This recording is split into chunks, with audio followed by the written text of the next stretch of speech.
Go!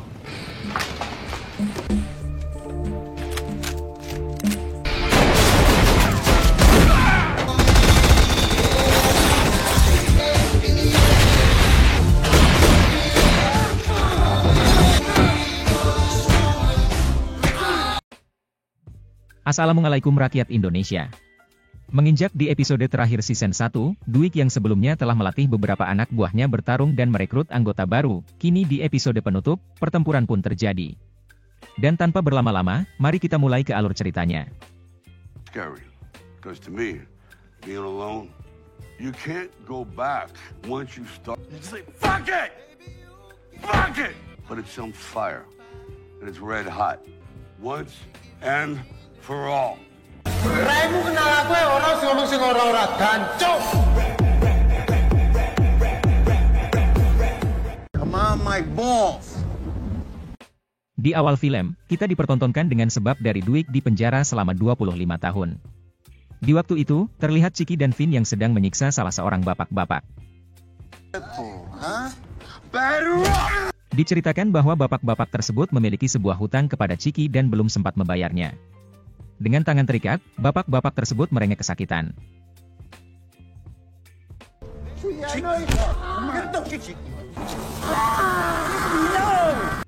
Awalnya Manny memohon kepada Chiki untuk menyudahi siksaannya. Namun Chiki yang masa bodoh, membuat Manny harus memberitahukannya langsung kepada Dwight. Ketika Dwight datang, ia memerintahkan Chiki untuk membukanya. What are you doing? Fucking cuffs off now. Namun ternyata, kunci dari borgol tersebut hilang dan tak ditemukan. Di saat itu pula, api yang digunakan oleh Chiki dengan cepat merambat ke seluruh ruangan. Put that out! Put it out! Fuck. Meskipun Dwight mencoba untuk melepaskan borgol dari sang bapak-bapak, namun tetap saja usahanya sia-sia.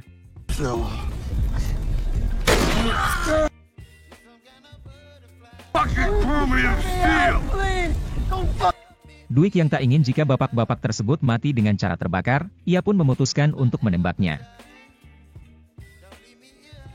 I'm not letting you burn to death.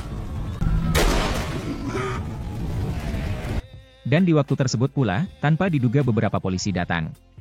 Dwight sengaja tutup mulut atas tindakan dari Chiki yang membuatnya dikurung selama 25 tahun. Berlanjut ke filmnya. Setelah sebelumnya Stasi yang tertembak oleh kavaleri, kini Dwight ditangkap dan diinterogasi oleh beberapa polisi. We know that you know or we got you all over her side. Namun di saat itu, seseorang yang mana merupakan pengacara dari Dwight datang. Mengetahui jika Dwight tak terlibat dengan kejadian, ia pun dengan mudahnya membebaskan Dwight.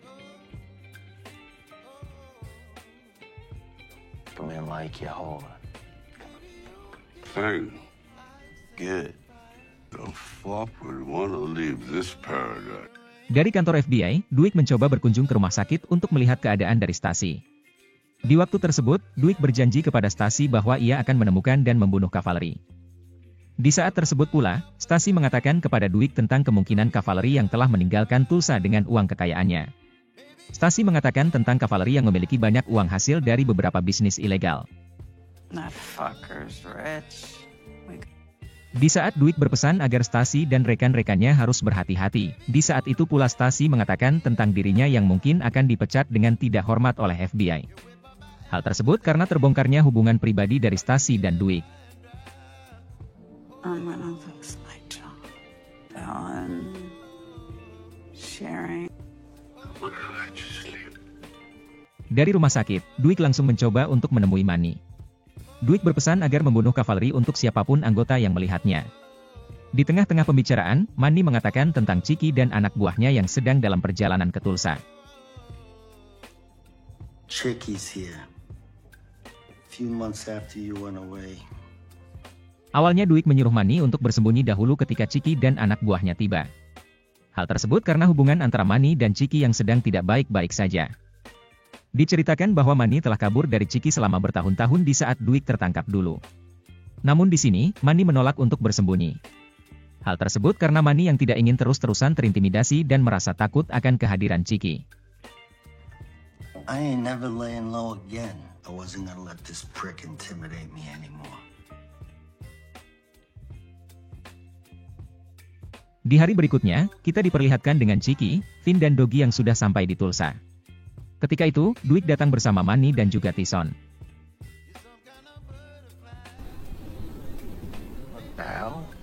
Dikira hendak menyambut hangat atas kedatangan dari Chiki, di sini Dwight malah mengatakan sebaliknya. Yang mana, Dwight mengatakan tentang dirinya yang hendak memutuskan hubungan dengan Chiki dan mendirikan kartel gangsternya sendiri. We're fucking done. We gotta come out here, surprise you. Yeah, just stay the fuck. Tak hanya itu, Dwight juga menawarkan kepada Doggy untuk bergabung bersamanya. You got 3 seconds to make up your mind. Melihat tingkah dari Dwight, Chiki amat sangat marah.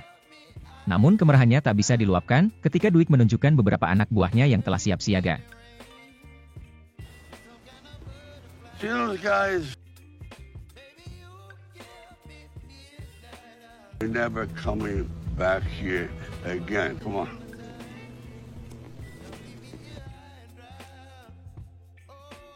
Di sisi lain, kita diperlihatkan dengan kavaleri yang sedang bersembunyi dengan beberapa anak buahnya. Kavaleri yang amat sangat marah atas beberapa kejadian yang ditimbulkan oleh Dwight, memerintahkan anak buahnya untuk bersiap-siap berperang. That is his nature. Di saat itu, salah satu anak buahnya menolak. Hal tersebut karena ia mengetahui jika posisi dari gerombolannya telah tercium oleh FBI. Mendengar hal tersebut, kemarahan dari kavaleri semakin memuncak. Alhasil, sang anak buah pun mati sia-sia.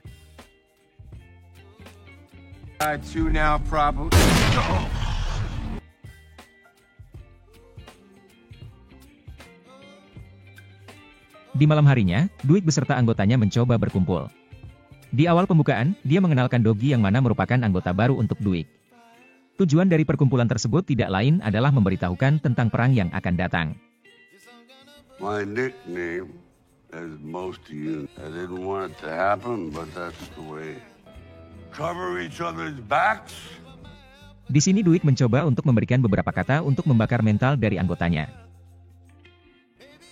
I didn't know one person, because to me, being alone, life is like this one-way street. I've always say, fuck it, behind you. So, you barrel through it.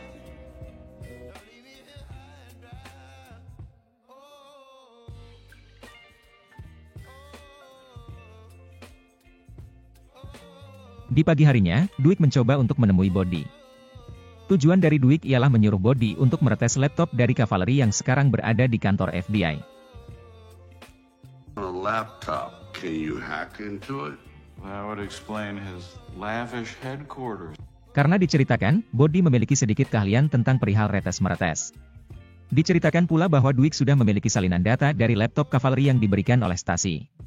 Karenanya, hal tersebut lebih memudahkan Body untuk meretesnya. Facebook, Instagram, any of Waltrip's usernames, files, blockchain. Ketika beberapa uang berhasil dipindahkan, di sisi lain anggota FBI terkaget-kaget. It really does have money.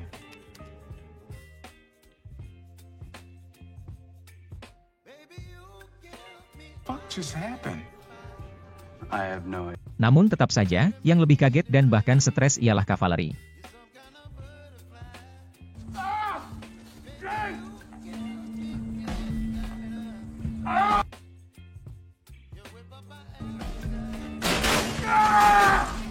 Di pagi berikutnya, stasi mendapatkan sebuah surat berisikan flash disk.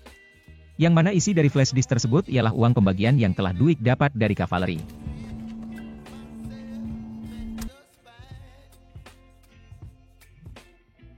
Di malam harinya ketika Dwight dan beberapa anggotanya berkumpul, suara beberapa motor dari kavaleri terdengar. Go! Dan yap, pertempuran pun terjadi.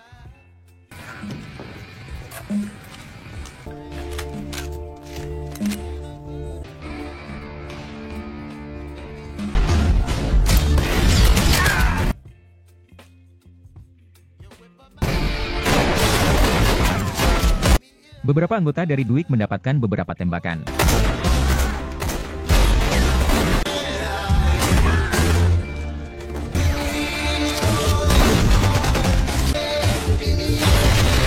Duik yang tidak ingin pertempuran berlangsung lama, mencoba untuk langsung mendapatkan kavaleri.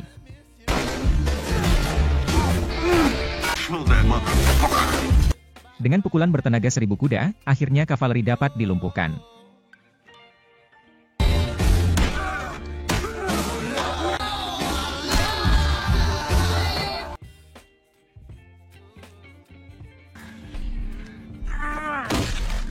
Still think I overplayed my...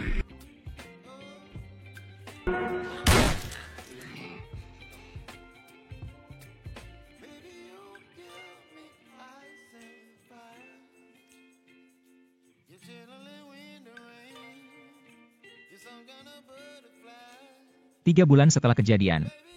Di sini kita diperlihatkan dengan dua anak kecil yang menunggangi kuda. Bocil tersebut merupakan cucu yang mana anak-anak dari Tina. Diceritakan jika sekarang Tina sudah berada di Tulsa. Ketika itu Duik dimintai oleh Tina untuk menaiki kudanya. Awalnya ia menolak.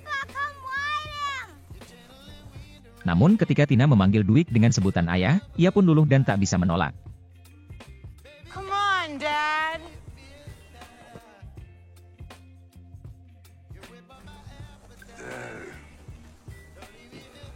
Me? Yeah, you.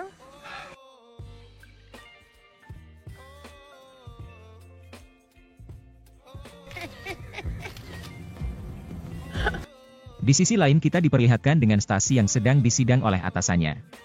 Diceritakan bahwa Stasi diketahui sudah berhubungan dengan seorang penjahat dan berbagi informasi rahasia milik FBI kepada Duik. Sang atasan berkata bahwa ia tidak akan memecat Stasi, namun dengan satu syarat. There is one condition, however. Apakah syaratnya? Kita tunggu saja. Di malam harinya, Duik dan beberapa anggotanya sedang berpesta dalam pembukaan bar baru yang telah jadi.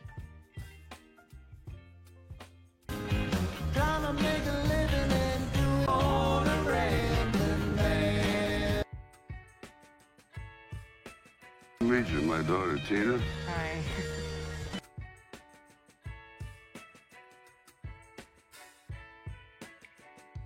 Ketika suasana sedang asik, Duik menerima kabar jika seorang wanita sedang menunggunya di luar. Ketika Duik mengetahui jika itu Stasi dan mengajaknya untuk masuk, tiba-tiba beberapa anggota kepolisian datang. Show up. You look great.